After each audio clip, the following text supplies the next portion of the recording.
განვაგრძობთ გამოშვებას.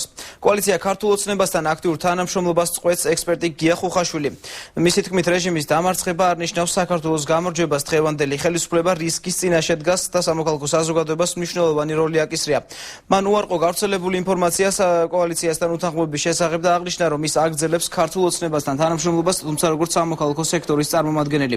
მისი თქმით, თუ კოალიცია არასწორ ნაბიჯებს გადადგამს, ის იქნება ისეთი ობიექტური და კრიტიკული, როგორც ამას ყოფილი ხელისუფლების მიმართ აკეთებდა. ხუხაშვილმა მეცხრე არხში გასულ სიუჟეტზეც ისაუბრა და ჟურნალისტებს ჟურნალისტური თავისუფლების დაცვისკენ მოუწოდა.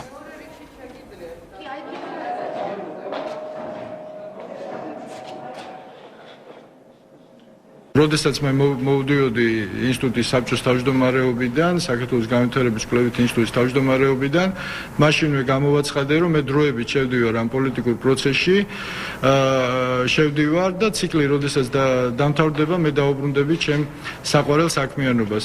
მე სიტყვა შევასრულე, მე ვიქნები კრიტიკული, იმედი მაქვს, რომ საკრიტიკო მექნება ცოტა, თუმცა არაფერი არ არის გამორიცხული, ხო? მე თუ გადავდივარ სამოქალაქო საზოგადოებაში, ეს უკვე სხვა სტატუსია.